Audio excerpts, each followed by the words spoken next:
ಜೊತೆಗೆ ಈಗ ಸನ್ಮಾನವನ್ನು ಮಾಡಿದ್ದೀರಿ. ಅಂಬೇಡ್ಕರ್ SLC ಪಾಸ್ ಮಾಡಿದ್ದು 1907. ಬಾಬಾ ಸಾಹೇಬರು SSLC ಪಾಸ್ ಮಾಡಿದ್ದು ಇಲ್ಲಿಗೆ ಎಷ್ಟು ವರ್ಷ ಆಯ್ತು?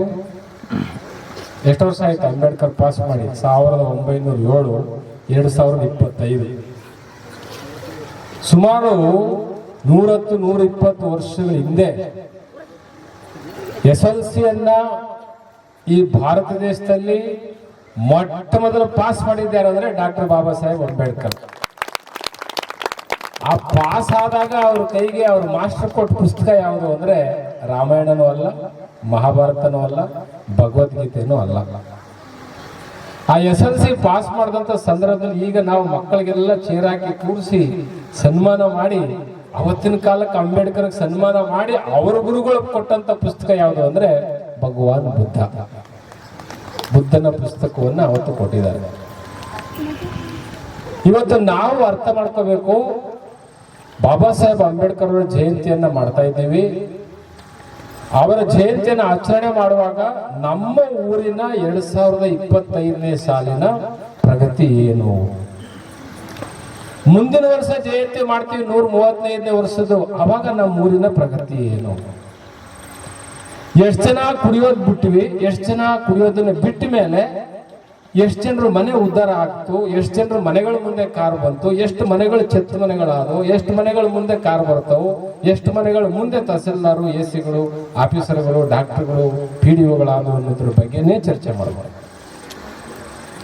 ನಾವಿದನ್ನು ಮಾಡಿಲ್ಲ ಅಂದ್ರೆ 134 ವರ್ಷ ಜಯಂತಿ ಮಾಡಿದ್ರು ಆ ಜಯಂತಿಗಳು ಕೇವಲ ಮೆರವಣಿಗೆ ಜಯಂತಿ ಆಗ್ತೇವೆ ಹೊರತು ಅವು ಅಂಬೇಡ್ಕರ್ ಬರವಣಿಗೆಯ ಕಡೆಗೆ ಮುಖ ಮಾಡೋ ಜಯಂತಿ ಆಗೋದಿಲ್ಲ.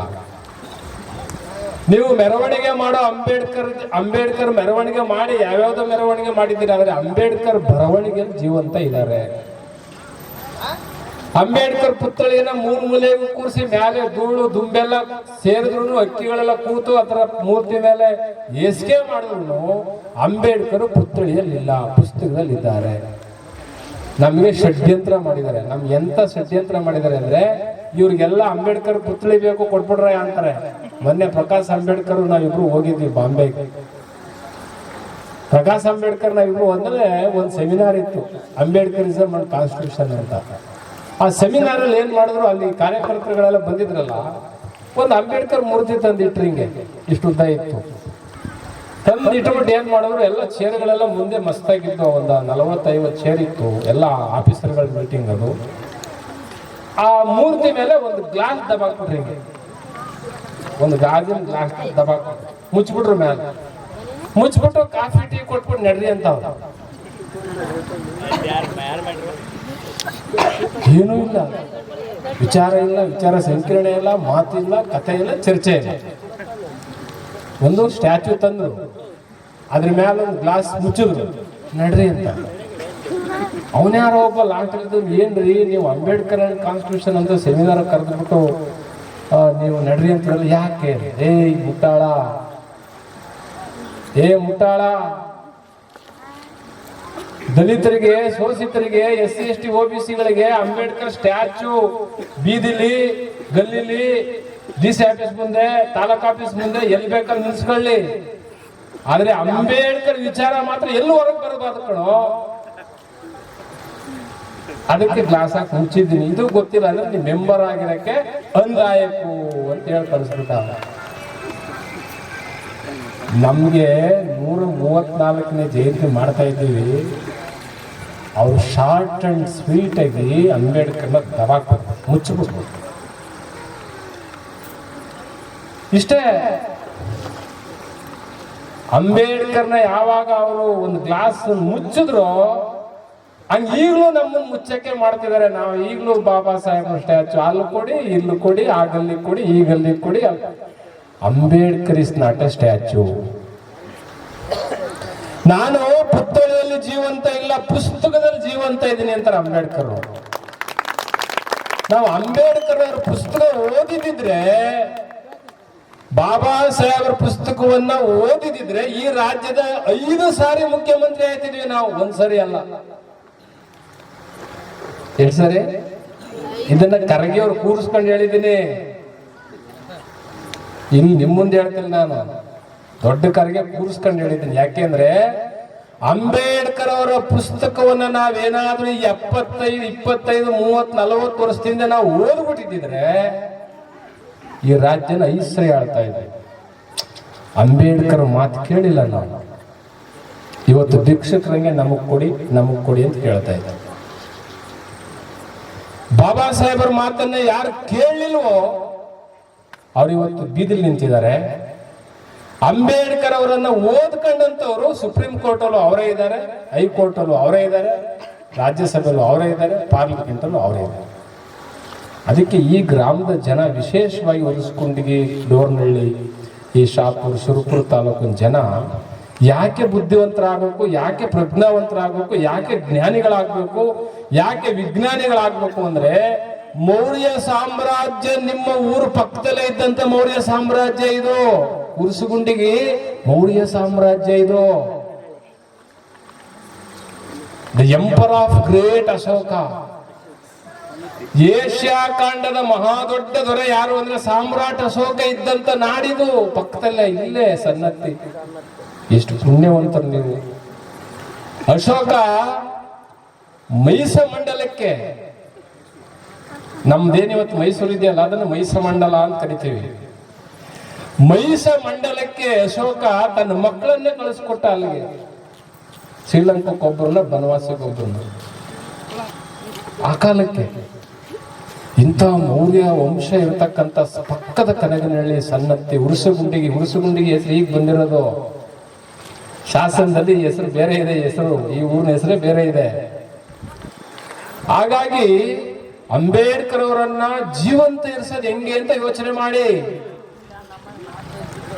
ಅಂಬೇಡ್ಕರ್ನ ಜೀವಂತ ಇರಿಸೋದು ಹೆಂಗೆ ಅಂದ್ರೆ ಮೆರವಣಿಗೆಲ್ಲ. ಅಂಬೇಡ್ಕರ್ನ ಜೀವಂತ ಇರಿಸೋದು ಅಲ್ಲಿ 8 ಅಡಿ ಪುತ್ಥಳಿ ಸ್ಥಾಪನೆ ಮಾಡೋದ್ರಿಂದ ಅಲ್ಲ. ಅಂಬೇಡ್ಕರ್ನ ಜೀವಂತ ಇರಿಸೋದು ಹೆಂಗಪ್ಪ ಅಂದ್ರೆ ಬಾಬಾ ಸಾಹೇಬ್ರು ಹೇಳ್ತಾರೆ, ನಾನು ಕೊಟ್ಟ ಪೆನ್ನು, ನಾನೇನು ನನ್ನ ಪೆನ್ನನ್ನ ಕಿತ್ಕೊಂಡಿದ್ರು ನಮ್ಮ ಜನರ ಹತ್ರ, ಇವತ್ತು ನಾನು 4 ಮಕ್ಕಳು ಕಳ್ಕೊಂಡು ನನ್ನ ಜನರ ಕೈ ಪೆನ್ ಕೊಟ್ಟಿದ್ದೇನೆ. ಈ ಪೆನ್ನು ಈ ದೇಶ ಆಳ್ತಕ್ಕಂತ ದೊರೆಗಳನ್ನಾಗಿ ಮಾಡುತ್ತೆ. ಈ ಪೆನ್ನು ಇವತ್ತಲ್ಲ ನಾಳೆ ನನ್ನ ಜನ ಈ ದೇಶ ಆಳ್ತಕ್ಕಂಥ ದೊರೆಗಳಾಗ್ತಾರೆ ಅಂತಾರೆ ಅಂಬೇಡ್ಕರ್. ನೀವು ಪೆನ್ ಹಿಡ್ಕೊಂಡು ನೀವು ಉರ್ಸ್ಕೊಂಡಿಗೆ ಮಕ್ಕಳುಗಳು DC ಗಳಾಗಿ, SP ಗಳಾಗಿ, ತಹಸೀಲ್ದಾರ್ ಆಗಿ ಬರಬೇಕು ಅಂತ ಅಂಬೇಡ್ಕರ್ ಜೀವಂತ ಇರಬೇಕು ಅಂದ್ರೆ ಹಂಗೆ ಮಾಡ್ಬೇಕು. ಅಂಬೇಡ್ಕರ್ ಅವ್ರನ್ನ ಸಾಯಿಸ್ಬೇಕು ಅಂದ್ರೆ ನೀವು DJ ಹಾಕಂತ ಕುಣಿಬೇಕು. ನೀವು DJ ಹಾಕ ಕುಣಿಯೋದು ಬಾಬಾ ಸಾಹೇಬರು ಸಾಯಿಸ್ದಂಗೆ. ಇಲ್ಲ ನಾವು ಅಂಬೇಡ್ಕರ್ ಜೀವಂತ ಇಡ್ತೇವೆ ಅಂದ್ರೆ ಮನೆಗೊಬ್ಬ ತಹಸೀಲ್ದಾರು, ಮನೆಗೊಬ್ಬ AC, ಮನೆಗೊಬ್ಬ 3 ಸ್ಟಾರ್. ಇದು ಅಂಬೇಡ್ಕರ್ ಜೀವಂತ ಇರಿಸೋದು. ನಾನು ಮೊನ್ನೆ ಅಂಬೇಡ್ಕರ್ ಜಯಂತಿಗೆ ಹೋಗಿದ್ದೆ, ಬೋರ್ಡ್ನೇ ಚೇಂಜ್ ಮಾಡ್ಬಿಟ್ಟಿದ್ರು ಹೊಸಮನೆಯವರು. ಅಲ್ಲಿ ಅಂಬೇಡ್ಕರ್ ಜಯಂತಿ ಅಂತ ಬೋರ್ಡ್ ಹಾಕಿರ್ಲಿಲ್ಲ. 134ನೇ ಜಯಂತಿ ಅಂತ ಇಲ್ಲಿ ಹಾಕಿರಲ್ಲ, ಹಂಗೆ ಹಾಕಿರ್ಲಿಲ್ಲ ಅವರು. ನಾನು ಹೋಗ್ಬಿಟ್ಟು ಬೋರ್ಡ್ ಫಸ್ಟ್ ನೋಡಿದೆ ಹಿಂದೆ ಏನ್ ಹಾಕವ್ರೆ ಅಂತ. ಅವರು ಡಾಕ್ಟರ್ B.R. ಅಂಬೇಡ್ಕರ್ ಅವರ ಶಿಕ್ಷಣೋತ್ಸವ ಅಂತ ಹಾಕ್ಬಿಟ್ರು. ಇದೇನು ಜಯಂತಿ ಬಿಟ್ಬಿಟ್ಟು ಶಿಕ್ಷಣೋತ್ಸವ, ಸ್ವಲ್ಪ ಸುಮ್ಮನಿರಿ ಸ್ವಾಮಿಗಳೇ, ಅರ್ಧ ಗಂಟೆ ಹೇಳ್ತೀವಿ. ನಾನು ಅರ್ಧ ಗಂಟೆ ನೋಡೋಣ ಏನ್ ಹೇಳ್ತಾರೆ ಅಂತ ಕೂತಿದ್ದೆ.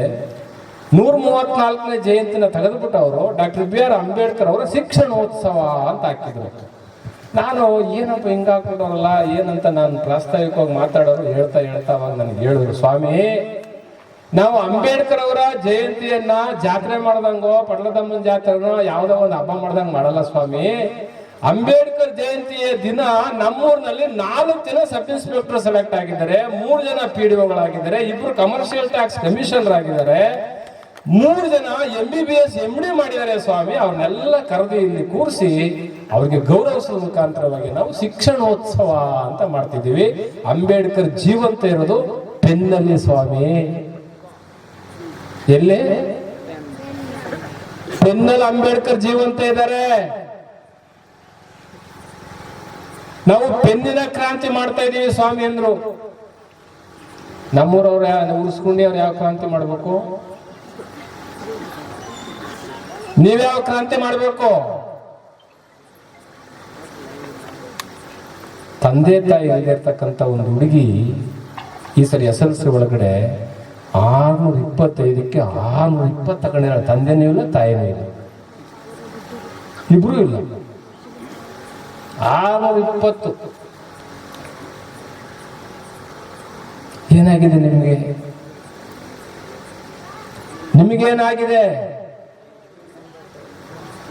ಅದಕ್ಕೆ ಯಾವಾಗ್ಲೂ ಅಂಬೇಡ್ಕರ್ ಅವರ ಜಯಂತಿ ಅಥವಾ ಬುದ್ಧನ ಜಯಂತಿ ಅಥವಾ ಬಸವಣ್ಣನ ಜಯಂತಿ ಅಂದ್ರೆ ಅದು ಬುದ್ಧ ಶಾಂತಿಯ ದೀಪ, ಬಸವಣ್ಣ ಕ್ರಾಂತಿಯ ದೀಪ, ಅಂಬೇಡ್ಕರ್ ಜ್ಞಾನದ ದೀಪ.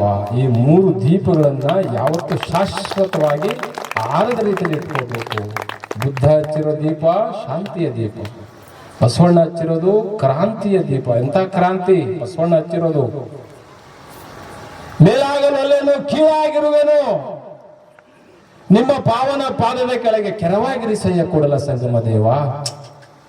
ನಿಮಗೂ ನಮಗೂ ಅಪ್ಪ ಅಂತ ಯಾರು ಕೇಳಿದ್ರೆ ನಮ್ಮಪ್ಪ ಬೀರಪ್ಪ, ದೊಡ್ಡಪ್ಪ, ಚೆನ್ನಪ್ಪ ಅಂದ್ಬಿಡ್ತೀರಿ. ಬಸವಣ್ಣನ ಕೇಳಿದ್ರೆ ನಿಮ್ಮಪ್ಪ ಯಾರು ಅಂದ್ರೆ ಅಪ್ಪನು ನಮ್ಮ ಮಾದಾರ ಚೆನ್ನಯ್ಯ. ಮಾದಾರ ಚೆನ್ನಯ್ಯನ ಮನೆಯ ದಾಸಿಯ ಮಗಳು, ಡೋಹಾರ ಕಕ್ಕಯ್ಯನ ಮನೆಯ ದಾಸಿಯ ಮಗಳು ಬಿರಣಿಯಲ್ಲಿ ಹೋಗಿ ಸಂಗಮ ಮಾಡಿ ಹುಟ್ಟಿದಾತ ನಾನು ಕೂಡಲ ಸಂಗನ ಸಾಕ್ಷಿಯಾಗಿ ಅಂತಾನೆ ಬಸವಣ್ಣ. ಎಂತ ದೊಡ್ಡ ಮನುಷ್ಯ, ಎಂತ ಕ್ರಾಂತಿ. ಜನವರ ಕಿತ್ತಾಕೋರು ಅಂತ ಸಸ್ಪೆಂಡ್ ಮಾಡಿ ಅದೇನೇನೋ ಮಾಡ್ಬಿಟ್ರಂತೆ. ಅವತ್ತಿನ ಕಾಲಕ್ಕೆ ಬಸವಣ್ಣೆ ಮೊಟ್ಟ ಮೊದಲು ಜನವರ ಕಿತ್ತು ಬಿಸಾಕ್ಬಿಟ್ಟಿದ್ದಾನೆ. ಯಾಕೆ ಅವ್ರ ಮೇಲೆ ಕೇಸ್ ನೋಡುವ? ಜನವರವನ್ನ ಮೊಟ್ಟ ಮೊದಲು ಕಿತ್ತಾಕ್ತವ್ರು ಯಾರು? ನಮ್ಮ ಮಕ್ಕನಿಗೆ ಹಾಕ್ತಾ ಇರೋ ಜನವರ ನನಗೆ ಯಾಕೆ ಅಂತ ಮೊದಲು ಜನವರ ಕಿತ್ತು ಬಿಸಾಕ್ತವನ್ ಬಸವಣ್ಣ.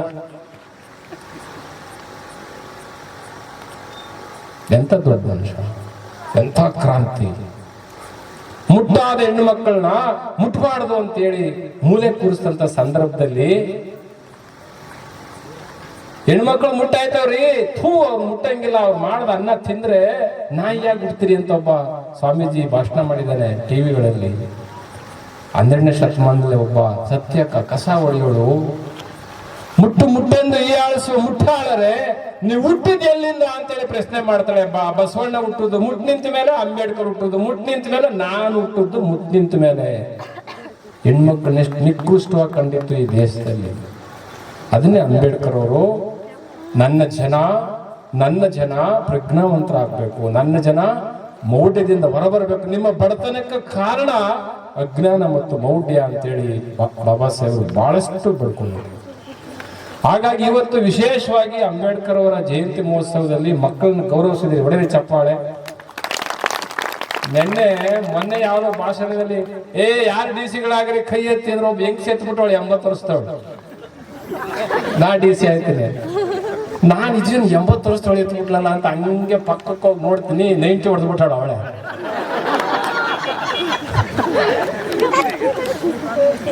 ಬಡಿತದ ವಾಸನೆ. ಅವಳೇ ಹೊಡೆದು ಬಿಟ್ಟವಳೆ, ಎಣ್ಣೆ ಹೊಡೆದು ಬಿಟ್ಟವಳೆ. ಅಂದ್ರೆ ಯಾವ ಮಟ್ಟಕ್ಕಿದ್ದೀವಿ ನಾವು, ಯಾವ ಪರಿಸ್ಥಿತಿಯಲ್ಲಿ ಇದ್ದೀವಿ ನಾವು. ಹಂಗಾಗಿ ನಮ್ಮ ಸತ್ಯಂಪೇಟೆ ಅವ್ರು ಹೇಳ್ದಾಗೆ ಯಾವಾರ ದೇವರು ಬಂದು ನಿಮ್ಮ ಮಕ್ಕಳು ಮಾಸ್ಕ್ ಕಾರ್ಡ್ ಮೇಲೆ ಸೈನ್ ಮಾಡಿಬಿಟ್ಟಿದ್ರೆ ಅಥವಾ ಸೀಲ್ ಹಾಕಿ ಕೊಟ್ಟಿದ್ರೆ ಒಪ್ಕೋಬೋದಾಯ್ತು. ಬಾಬಾ ಸಾಹೇಬ್ ಅಂಬೇಡ್ಕರ್ ಅವರು ಬ್ಯಾರಿಸ್ಟರ್ ಮುಗಿಸಿ ಭಾರತಕ್ಕೆ ಬಂದಾಗ ಮೊಟ್ಟ ಮೊದಲನೇ ಕಪ್ಪು ಕೋಟಿನ ಸರ್ದಾರ ಯಾರು ಈ ದೇಶದಲ್ಲಿ ಅಂದ್ರೆ ಅದು ಡಾಕ್ಟರ್ ಬಾಬಾ ಸಾಹೇಬ್ ಅಂಬೇಡ್ಕರ್. ಮೊದಲನೇ ಬ್ಯಾರಿಸ್ಟರ್ 1926.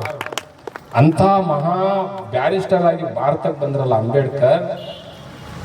ಅಂತ ಅಂಬೇಡ್ಕರ್ ಅವರನ್ನ ನೋಡ್ಬೇಕು ಅಂತ ರಮಾತಾಯಿ ಪಾಪ ಒಂದು ಚಂದ ಸೀರೆನ ಹುಡುಕ್ತಾಳೆ. ಎಲ್ಲ 7 ಸರಿ ಹರಿದೋಗಿರೋ ಸೀರೆ, 7 ಸರಿ ಟ್ಯಾಪೆ ಹಾಕಿರ್ತಾರ ಸೀರೆ. ಈ ಹರಿದು ಸೀರೆ ಉಟ್ಕೊಂಡು ಹೋಗ್ಬಿಟ್ರೆ ನಮ್ಮ ಸಾಹೇಬರಿಗೆ ಎಲ್ಲ ಅವಮಾನ ಆಗುತ್ತೋ ಅಂತ ಹೇಳಿ ಬರೋಡಾ ಮಹಾರಾಜರು ಒಂದು ಟ್ರಂಕ್ ಕೊಟ್ಟಿರ್ತಾರೆ, ಅದನ್ನ ಓಪನ್ ಮಾಡ್ತಾಳೆ. ಒಂದು ಕೆಂಪು ಸಾಲು ಸಿಗ್ತದೆ, ಆ ಕೆಂಪು ಸಾಲನ್ನೇ ಮೈ ತುಂಬ ಸುತ್ತಕೊಂಡು ನಿಂತಿರ್ತಾಳೆ ರಮ. ಇವತ್ತು ಮೈ ತುಂಬ ಉಟ್ಕೊಳ್ಳಿಕ್ಕೆ ಸೀರೆ ಇಲ್ಲ ರಮಾಬಾಯಿಗೆ. ಅವರು ನಮ್ಮೆಲ್ಲರಿಗೂ ಬದುಕು ಕೊಟ್ಟಂತ ಇಂಥ ದಿವಸ ಉಳಿಸ್ಕೊಂಡು ಎಲ್ಲ ಜನ ನೀವೆಲ್ಲರೂ ಸಂಸ್ಕಾರವಂತರು. ಎಲ್ಲ ಗುರುಗಳ ಆಶೀರ್ವಾದ, ಮಹದೇವ ಸ್ವಾಮಿಗಳ ಆಶೀರ್ವಾದ, ಎಲ್ಲರ ಗುರುಗಳ ಆಶೀರ್ವಾದ ಇದೆ. ನೀವು ಬಹಳ ದೊಡ್ಡ ಮಟ್ಟದಲ್ಲಿ ಬೆಳಿಬೇಕು. ಮಹದೇವ ಸ್ವಾಮಿಗಳ ಶಿಷ್ಯರು ಲಂಡನ್ ನಲ್ಲಿ ಇದ್ದಾರೆ, ಅಮೆರಿಕದಲ್ಲಿದ್ದಾರೆ, ಜಪಾನಲ್ಲಿದ್ದಾರೆ ನಮ್ಮ ಪಕ್ಕದಲ್ಲಿರೋ ದೇವನೂರವರು, ಅಂದ್ರಕ್ಕಿ ಅವರು.